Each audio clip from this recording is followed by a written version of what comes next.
आज हमारे साथ में है बुकहर क्षेत्र नंबर 2 का चर्चित युवा नेता नेकपा युवा नेता मोहम्मद जैद राजा। वहाँ के साथ में आज विशेष कुछ बात करेंगे राजपुर नगर पालिका के विषय वस्तु लेके और थोड़ा सा समाज सेवा के बारे में थोड़ा इनसे बात करते हैं। नमस्कार नेता जी। नमस्कार। आपके इस क्षेत्र में राजपुर नगर पालिका में जो शिक्षा संबंधित जो है, जो आप कितना तक यहाँ लोगों में देख रहे हैं थोड़ा? सबसे पहले मैं आपका शुक्रिया अदा करता हूँ कि आपने मुझे वक्त दिया और आप मेरे निवास पे आए। इसके लिए मैं आपको अपने दिल के गहराइयों से आपका शुक्रिया अदा करना चाहता हूँ। और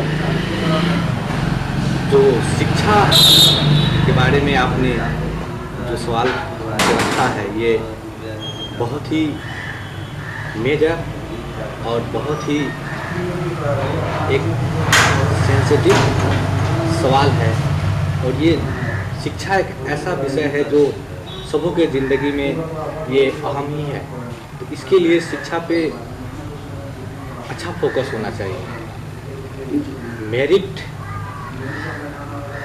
इंसानों के जब अंदर अगर मेरिट आता है तो मेरिट से इंसान ऊपर जाता है।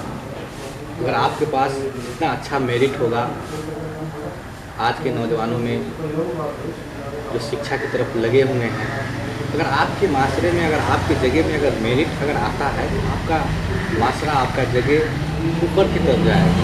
इसीलिए मेरिट और एजुकेशन हर किसी के ज़िंदगी में एक ये बहुत ही अहम और ये ज़रूरी चीज़ भी है। अगर कोई चीज़ को अगर आप रिप्रेजेंट करते हैं तो उसके लिए भी एजुकेशन का ज़रूरी ज़िंदगी में पड़ता है। तो इसलिए मैं समझता हूँ कि एजुकेशन सबों के लिए सबों के ज़िंदगी में ये होनी चाहिए। ये बहुत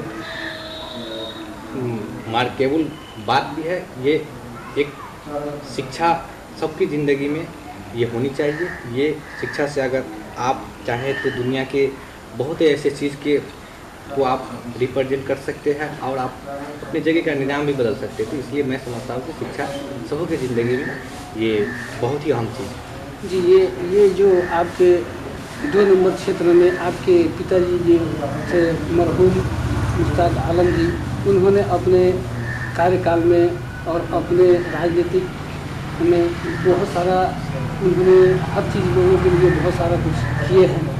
और उनके जाने के बाद आपका इस पर किस तरह से ध्यान है? देखिए, सबसे पहले तो एक बहुत ही दुखद घटना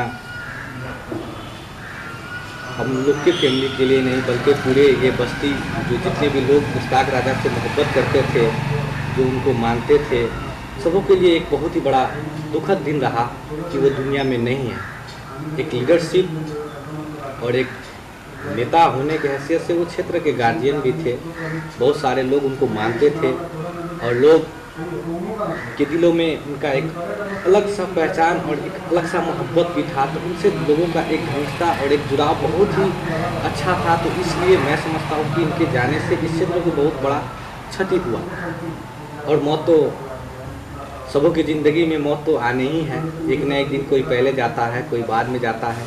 मौत तो बढ़क है, वो तो होना ही है। तो इसलिए उनके जाने से लोगों में एक बहुत सारा आज कमी जो एक महसूस हो रहा है उनके नहीं रहने का। ये जाहिर सी बात है कि अगर आपका लीडर, आप किसी को लीडर मानते हैं, अगर वो दुनिया में नहीं है, लीडर एक गार्जियन होता है। अगर किसी की ज़िंदगी में अगर कोई गार्जियन ना हो तो जाहिर सी बात है कि उनको थोड़ी तकलीफ उठानी पड़ती है। तो मैं समझता हूँ कि उनका नहीं रहना भी इस जगह के लिए एक बहुत ही बड़ा कमी है। और आपके आगे में अभी के जो समय है, अभी के जो परिस्थिति है राजपुर नगर पालिका के अंदर और आने वाला समय के लिए आपकी तैयारी कहाँ तक है? देखिए, सबसे बड़ी बात यह है कि लोगों ने, आवाम ने मैंडेट नेपाली कांग्रेस को दिया था। इस क्षेत्र के लिए भी, क्षेत्र में 2 नंबर क्षेत्र के लिए भी नेपाली कांग्रेस को मैंडेट दिया जनता ने। हम लोगों चुनाव में गए, लोगों ने हम लोग को थोड़ा कम मैंडेट दिया, इसके लिए हम लोग प्रतिपक्ष में गए। तो उनका एक नज़रिया था इस क्षेत्र के लिए। मेरे वालिद साहब, मेरे पिताजी का एक नज़रिया था।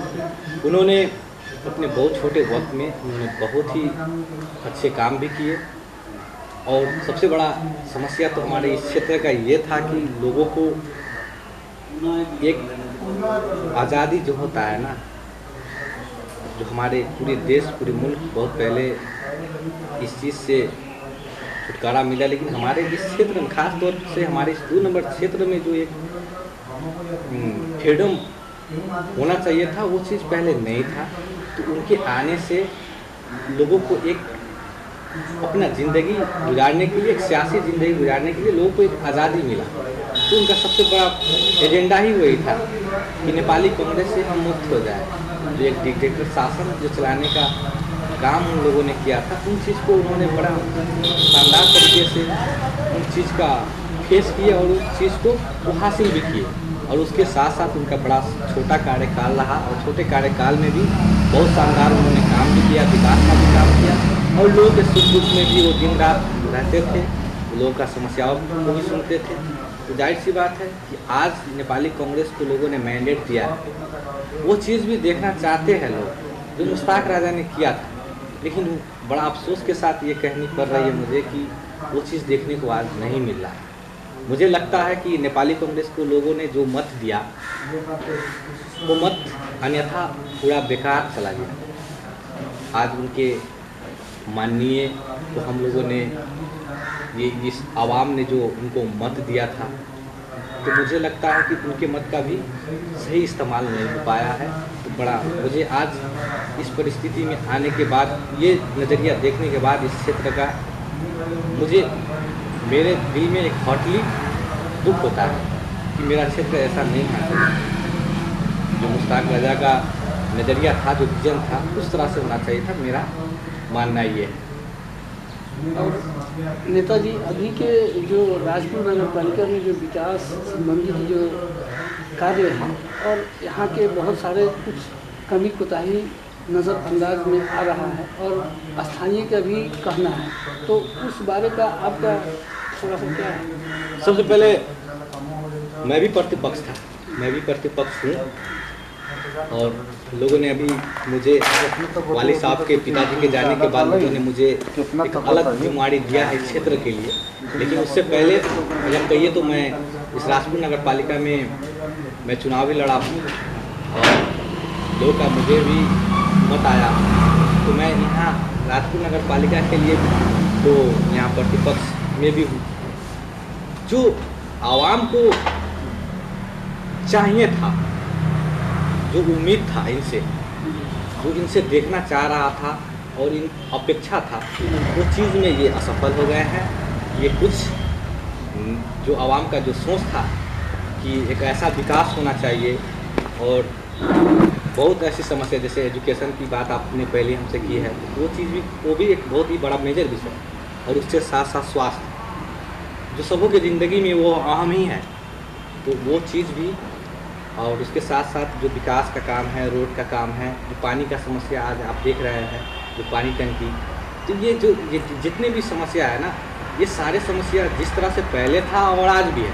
तो मैं समझता हूँ कि इस सब चीज़ों में राजपुर नगर पालिका या कहे या हमारे जो मेयर साहब हैं उनके बारे में कहिए, तो इस सब चीज़ में वो मेरे हिसाब से वो फेल हो चुके हैं। आपके राजनीतिक क्षेत्र में जो अभी आप आए हैं, तो आपका सोच और आपका समझना कहाँ पर है? देखिए, सबसे पहले बात क्या है कि मेरे राजनीतिक में आने का मतलब आपको कुछ ऐसा खूबसूरत सवाल है उससे जवाब देना चाहता हूँ कि कहा जाता है ना कि मंजिल जो है ना दीवानों को मिलती है, अक्लमंद को नहीं। चाहे हम सियासत करते हैं या किसी से इक्स करते हैं, तो वो भरपूर होनी चाहिए सलीके के साथ। तो मेरा मानना है कि मंजिल दीवानों को ही मिलती है, अक्लमंद को नहीं। तो मैं समझता हूँ ये अक्लमंद लोग हैं, मैं दीवाना हूँ। और इस जगह के लिए मैं जितना अपने आवाम से मोहब्बत करता हूँ, शायद उसका 0% भी ये लोग नहीं कर रहे हैं। अगर करते तो शायद ये दुर्दशा नहीं होता। और मैं जब आऊँगा तो मेरा एक विज़न होगा ना, मैं युवा भी हूँ और इस सियासी ज़िंदगी से मेरा रिश्ता भी रहा है। आप जैद राजा से अगर आप आज बात कर रहे हैं ना, तो ये जैद राजा आज कोई नया नाम या ज्ञान की बात नहीं है। जैद राजा मेरा भी सियासी कैरियर 10 साल का रहा है इस क्षेत्र के लिए। मेरा पूरा उम्र आज 24-25 का हो रहा है, जिसमें से हमने सियासत को 10 साल दिया है। तो मैं भी तो इस क्षेत्र के लिए, अपनी जगह के लिए बहुत सारा मेरा भी तो विजन हो सकता है ना। तो आवाम अगर मुझे मौका दिया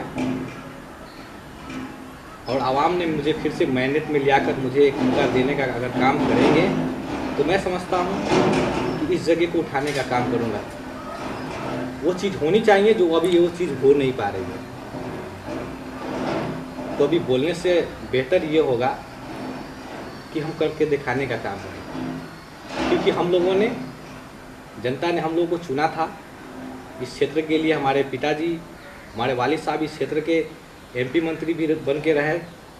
तो आप जनता से पूछ सकते हैं ना कि मुश्ताक राजा ने क्या किया नहीं किया। तो हम लोग काम करने वाले लोग हैं, काम में भरोसा रखते हैं।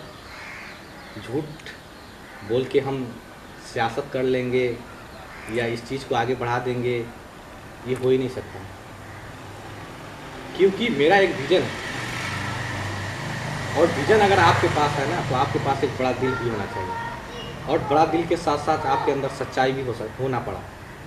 क्योंकि आपके पास अगर आप सच्चे हैं ना, एक बड़ा इंसान का ना कभी भी छोटा सोच नहीं होता है, उसका सोच बड़ा होता है, उसका सोच ही उसको आगे ले जाता है। तो इसलिए मेरा इस क्षेत्र के लिए, इस आवाम के लिए एक बहुत ही बड़ा सपना है।